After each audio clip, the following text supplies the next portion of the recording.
안녕하십니까. 9월 12일 목요일 뉴스투데이 대전 세종 충남입니다. 국제정원박람회와 비축제 등 세종시 역점 사업에 줄줄이 제동이 걸렸습니다. 민주당이 다수를 차지한 세종시 의회가 관련 추경 예산을 전액 삭감했기 때문인데요. 시장과 시의회 모두 물러서지 않을 기세입니다. 고병권 기자입니다. 2026년 세종국제정원 박람회는 민선 8기 최민호 세종시장 선거 공약이자 시정 핵심 사업입니다. 2026년 4월부터 45일간 세종 호수공원 등에서 열려 국내외 관광객 180만 명을 모을 거라는 게 세종시 설명입니다. 전체 예산 384억 원 가운데 시비는 154억 원이 투입되는데 시는 2차 추경 예산으로 조직위원회 구성 비용 14억 5천만 원을 제출했습니다.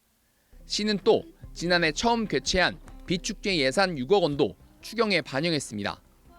하지만 더불어민주당이 다수인 시의회는 두 사업 모두 실효성이나 당위성 등이 없다며 전액 삭감했습니다.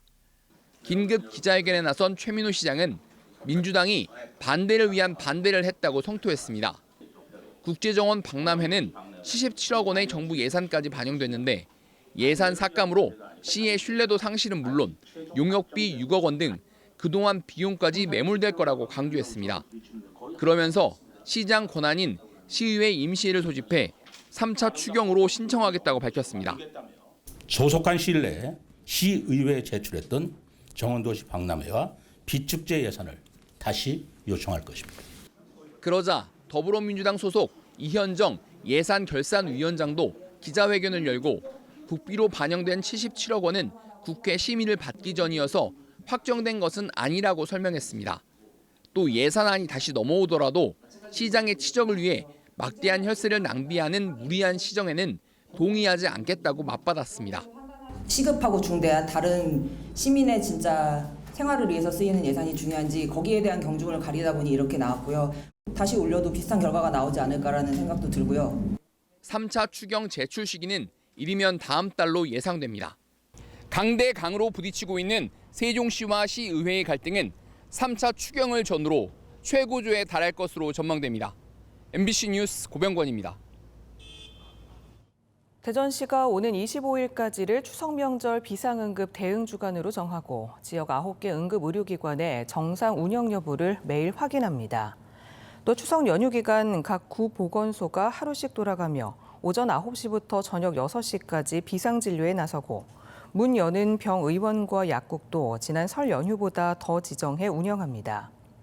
추석 연휴에 문 여는 병의원과 약국 현황은 시와 자치구 홈페이지, 응급의료 포털, 119나 120 대전시 콜센터, 129 보건복지 콜센터 등을 통해 확인하면 됩니다.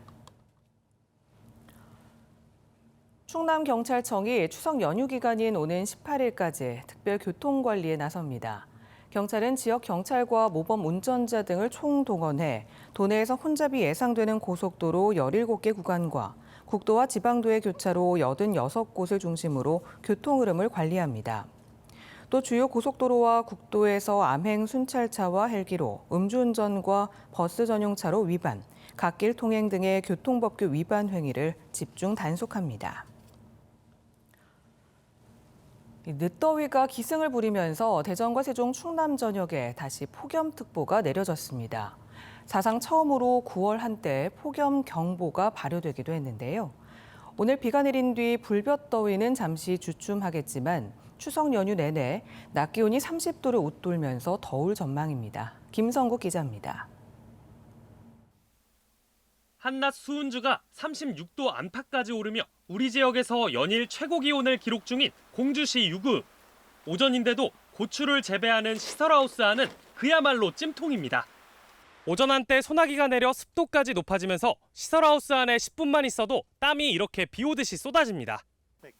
늦더위가 기승을 부리는 탓에 수확 작업도 더뎌지고 고추 생육에도 문제가 생겼습니다. 날이 너무 뜨거워서 이 진물름 현상이라고 해서 이렇게 막 익어가지고 지금 한 40%는 지금 다 버리는 거. 가을 농번기와 추석 대목을 맞아 농약과 비료 등 각종 자재 준비에 분주한 농협 직원들은 유례없는 늦더위에 더욱 힘에 부칩니다. 추석 명절을 대비해서 배송이나 이런 게 많아서 그걸 대비해서 그 박스를 많이 주문해서 이번에 받아놨고요. 날씨가 아직까지 덥고 그래갖고 작업하는데 많은 어려움이. 대전과 세종, 충남 전역에 폭염주의보가 내려진 가운데 사상 처음으로 9월 한때 폭염 경보가 발효되기도 했습니다. 길어지는 폭염 탓에 냉방기 사용이 늘면서 대전에서는 이달 들어 이례적으로 실외기가 불에 타 주민 5명이 구조되고 30명이 대피하는 등 실외기 화재도 잇따르고 있습니다. 오늘 충남권에 10에서 최대 60mm의 비가 내리면서 한낮 수온주가 3에서 5도가량 내려가겠지만 평년보다 더운 기온은 최소 추석 연휴까지도 이어지겠습니다. 추석 연휴가 시작되는 주말부터는 다시 상층 고기압의 영향으로 기온이 30도 이상 오르겠고 다음 주도 평년과 비슷하거나 높은 기온이 예상되나 우리나라 주변의 기압계 변동성이 크므로 대전지방기상청은 일평균 기온이 20도 밑으로 유지되는 첫날을 가을로 보는데 올해 우리 지역의 기온상 가을 시작일은 지난해 9월 29일보다 더 늦어질 거라고 내다봤습니다. MBC 뉴스 김성국입니다. 대법원이 오늘 오전 허위사실 공표 등의 혐의로 기소된 박상돈 천안시장에 대한 선고를 내립니다. 박 시장은 지난 2022년 천안시장 선거 과정에서 허위사실을 공표하는 등 선거법을 위반한 혐의로 기소됐으며 1심에서는 무죄를 선고받았다가 2심에서는 징역 1년에 집행유예 2년으로 뒤집혔습니다.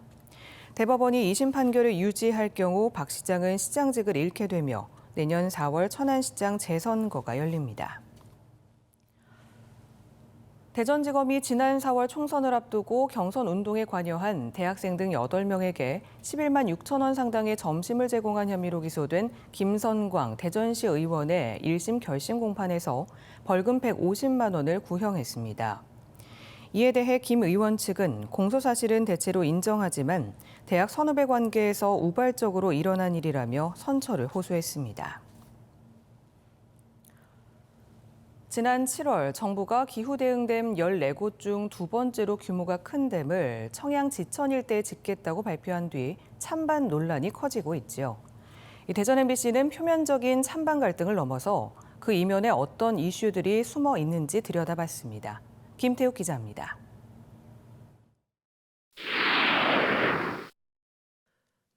과연 누구를 위한 물그릇 확보냐가 지천댐 건설의 첫 쟁점입니다. 환경부는 주민설명회를 열고 청양군이 보령댐과 대청댐에서 생활공업용수의 60%를 의존하고 있다며 다목적 댐을 지어 5,900만 톤의 물그릇을 확보하고 연간 4천만 톤의 물을 자체 공급하겠다고 밝혔습니다. 하지만 인구 3만인 청양군의 생활공업 기반은 4천만 톤의 물을 필요로 할 만큼 규모가 크지 않습니다. 대형 산업단지가 있거나 들어설 예정인 천안 아산, 홍성 지역의 산업용수 확보를 위해 댐을 보다 크게 짓는다는 지적이 나오는 이유입니다. 이 댐이 이 물이 어디로 가느냐? 공단에 공업용수로 가고 다른 도시에 식수로 갑니다. 지천 범람을 둘러싼 충남도와 반대 주민들의 해석 차이도 문제입니다. 충남도는 앞서 지천 자체 범람으로 피해가 반복되는 만큼 극한 호우에 대비해 댐을 지어야 한다는 입장입니다. 22년, 23년에는 지천이 범람해서 청양 부여 지역에 1,184억의 재산 피해와 인명 피해도 발생했습니다. 특히 지난해엔 200헥타르 넘는 농경지가 물에 잠긴 지천 제방 붕괴 사고가 범람 피해의 핵심이었는데 실제 제방이 무너진 곳은 청남면 대흥리 일대로 댐 후보지에서 하류 방향으로 9km 떨어져 있어 금강 본류와 더 가깝습니다. 때문에 반대 주민들은 금강 본류 방류량을 늘리면서 물이 역류해 제방이 무너졌을 뿐 이보다 상류 지역에 댐을 짓는 건 수해 예방과 관계가 없다고 주장합니다. 인양앞이 뚝이 터진 것은 여기 비가 많이 와서 지천물이 많아서가 아니고 대청물을 열어가지고 수유주를 열어가지고 그 물이 범람을 한 것이지. 마지막 쟁점은 140여 가구인 수몰지역 주민들의 보상 문제입니다. 환경부는 기후대응댐 토지 보상 기준을 표준지 공시지가로 삼고 건축물은 최대 2,400만 원, 이주민은 가구당 최대 3천만 원을 지급하겠다고 밝혔습니다. 하지만 수몰지역인 청양군 중림리 일대 토지 공시가격은 1제곱미터당 최저 1,150원에서 최고 23,800원에 불과합니다. 이를 100평 기준으로 환산해도 최대 800만 원에도 미치지 못하다 보니 대지주가 아닌 이상 갈 곳 없이 내몰릴 가능성이 큰 겁니다. 300평, 500평짜리 보상을 받아가지고 얼마나 받겠어요, 이게? 예? 그걸 받아가지고 떠나라고 하니까 이 양반들이 이제 보통 걱정이 아닌 거야. 잠도 안 오고. 충남도 내에서도 가장 인구가 적고 땅값도 가장 싼 청양 일대. 정부와 충남도가 지천댐을 꼭 지어야 할 필요성이 있다고 주장하는 만큼 일방적인 희생을 강요하기보다 현실성 있는 보상과 설득이 필요해 보입니다. MBC 뉴스 김태욱입니다. 사이드미러가 펴진 차량만 터는 절도범이 기승을 부리고 있습니다. 대전 서부경찰서는 지난 7월부터 한 달 동안 대전의 아파트 주차장을 돌며 사이드미러가 접히지 않은 채 문이 열린 차량 10여 대에서 400여만 원의 금품을 훔친 20대 남성을 구속 송치했습니다. 앞서 지난 5일 대전 둔산경찰서도 서구와 중구 지역 아파트를 돌며 사이드미러가 펴진 차량 5대에서 900여만 원 상당을 훔친 20대를 붙잡았습니다. 대전지법 형사항소 4부 구창모 부장판사가 지난 2020년 1월부터 이듬해 8월까지 미혼모 4명에게 100만 원에서 1000만 원을 주고 신생아 5명을 산 뒤 유기하거나 학대한 혐의로 기소된 40대 부부의 항소심에서 각각 징역 4년과 징역 2년 등을 선고했습니다. 피고인들은 신생아 5명 중 2명은 성별과 사주가 마음에 들지 않는다는 이유로 유기하기도 했고 별다른 이유 없이 아기들을 학대한 것으로 드러났습니다. 이들의 범행은 관할구청의 출생 미신고 아동 전수조사 과정에서 덜미가 잡혔고 현재 피해 아동들은 입양되거나 복지기관에서 생활하고 있습니다.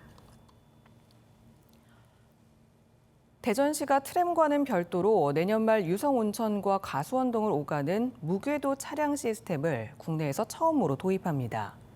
시내버스 석 대 정도 길이의 차량이 트램과는 달리 궤도 없이 일반 도로를 주행하는 방식인데요. 국내 사례가 없는 만큼 관련 제도 정비가 필요한데 이를 위해 다양한 논의가 시작됐습니다. 김광현 기자입니다.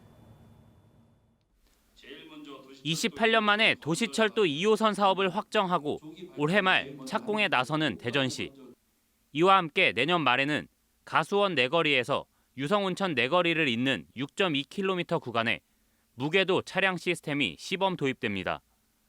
우리나라에는 처음 도입되는 시스템인데 시는 국회에서 세미나를 열고 이와 관련한 규제 개선과 국비 확보 필요성 등을 논의했습니다. 전문가들은 이 시스템이 일반 버스와 비교해 내부 공간이 넓고 승하차가 편리해 도시철도 수준의 수속력과 정시성을 갖췄고 트램과 비교하면 궤도가 필요 없고 이미 설치된 도로 인프라를 활용할 수 있어 40% 수준의 비용으로 신속한 사업 추진이 가능하다고 설명합니다. 건설 비용이 낮기 때문에 건설 기간을 굉장히 짧게 할 수 있습니다. 급급에도 운행할 수 있습니다. 그러니까 기존 철제바퀴의 트램이 가지고 있는 그런 한계나 이런 것들도 개선할 수 있고요. 다만 처음 도입되다 보니 법 등 관련 제도가 미비한 상황이라 차량의 분류와 운전자 자격 등 다양한 부분에 대한 검토가 필요합니다. 길이가 기존에 규정하고 있는 16.7m를 상당히 넘어서는 거기 때문에 운행을 위해서는 이 자동차 규칙상의 차량 재원에 대한 개정이 좀 면허 체계에도 조금 새롭게 만드는 방안도 제도적으로는 좀 검토가 필요하지 않나. 버스처럼 여객자동차 운수사업법으로 분류되면 내구 연한이 최대 11년에 불과해 교체 주기가 짧아 비용이 늘어날 수밖에 없는 만큼 어떻게 분류할지도 관건입니다. 대전시는 내년 시범 사업을 거친 후 다각적 분석을 통해 향후 확대 적용 여부를 검토할 계획입니다. 시범 운행을 해보고 그 비용과 효과를 제대로 분석한 다음에 대중교통을 혁신적으로 바꿀 수 있는 수단으로 아주 적합하다고 하면 우리가 3, 4, 5호선에도 적용할 수 있다. 국토교통부 산하 대도시권 광역교통위원회도 법령 정비를 돕고 장기 종합계획에 반영할 수 있도록 하는 등 시와 협력 체계를 이어가겠다고 밝혔습니다. MBC 뉴스 김광현입니다. 프로야구 한화이글스가 어제 서울 송파구 롯데호텔 잠실에서 열린 2025 KBO 신인 드래프트에서 전주고 우완 투수 정우주를 지명했습니다. 지난해 리그 9위로 마감해 2순위 지명권을 보유한 한화는 최고 구속 156km에 달해 메이저리그 구단들의 관심을 받았던 정우주를 1라운드에서 지목했으며 세광고 좌완 투수 권민규와 경기상고 우완 투수 한지윤 등 모두 11명의 지명을 마쳤습니다. 대전 하나시티즌의 수비수 김재우가 한국 프로축구연맹이 선정하는 8월 K리그 이달의 골을 수상했습니다. 김재우는 지난달 17일 대전 월드컵 경기장에서 열린 인천과의 27라운드 경기에서 전반 35분에 약 35m 거리에서 장거리 슛을 성공시켰습니다. 대전은 지난해 이진현과 티아고에 이어 K리그 구단 가운데 가장 많은 세 번째 이달의 골 수상자를 배출했습니다. 대전 유성을 황정화 의원이 자치단체와 공공기관 등의 여성과학자 지원 우수 사례를 발굴해 재정적 인센티브를 주는 내용의 여성과학기술인법 개정안을 대표 발의했습니다. 황 의원은 연구기관 여성 연구자가 전체의 23%에 불과한 상황에서 유리천장, 경력 단절 등으로 어려움이 가중되고 있다며 현장 여성 연구자들의 처우 개선을 위해 더욱 노력하겠다고 밝혔습니다. 목요일 뉴스투데이를 마칩니다. 시청해주신 여러분 고맙습니다.